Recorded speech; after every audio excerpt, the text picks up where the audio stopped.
Hi guys, we are going to do one more implicit differentiation problem, and this time it's going to involve an exponential, an e. So a lot of times, just like a lot of trig, sine, cosine, tangent, anything with e's, a lot of times people will look at this problem and immediately kind of shut down because our brain, I'm convinced that our brains just don't fully wrap around what does e mean or what does cosine mean. It's hard for our brains to fully wrap around it. So I'm going to encourage you to don't think too much about it. Don't get psyched out. Don't get overwhelmed. We are going to approach this just like any other derivative, okay? Now you know that e's have their own set of rules for derivatives, and that's fine. So we're just going to run with that, using implicit differentiation where we need to, because again, we have x's and y's all mingling together. So this is an implicit problem for sure. Okay, so just looking at this problem, e to the 2xy power equals 3x squared. Taking the derivative, just going from left to right, we have an e. So the derivative of any kind of e is always just the identical e term.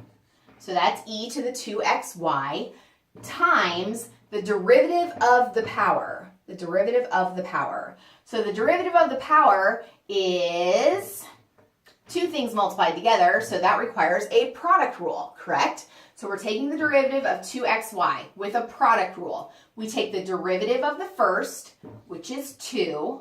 We keep the second, which is y. Plus, we keep the first, 2x, times the derivative of the second, which there's your implicit. The derivative of y with respect to x is 1 dy over dx, like so.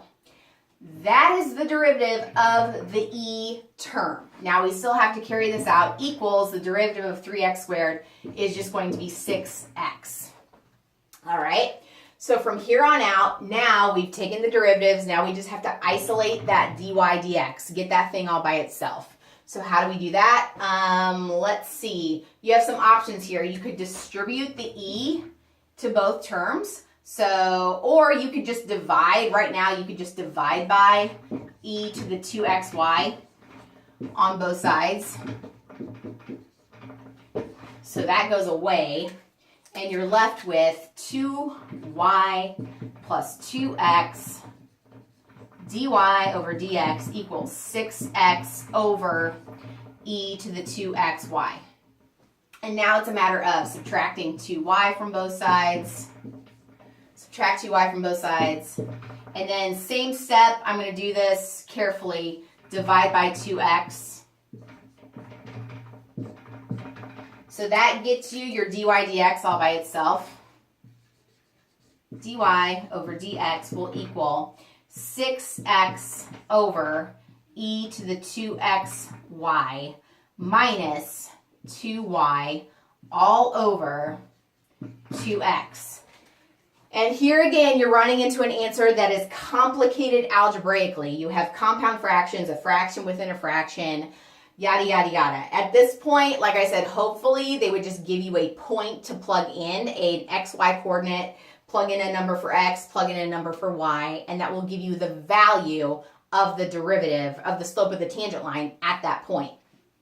If they don't, I can do a little bit of this algebra. This would be the same as 6x over e to the 2xy minus 2y, that whole quantity times 1 over 2x.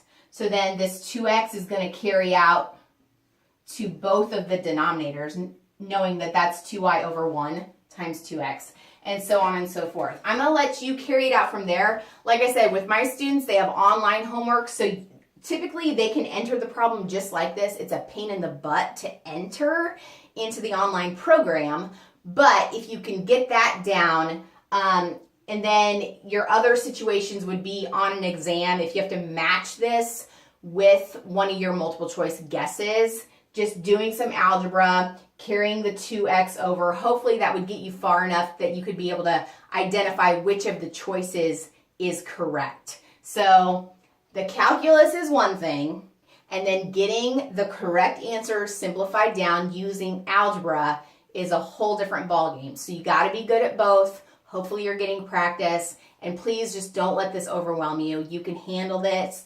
Just take the derivatives of the e like normal. Tag on the dy dx where you need to. I know you guys can do this. Just take your time and convince yourself that you can do it. Okay, that's the biggest thing. Thank you so much. Keep coming back.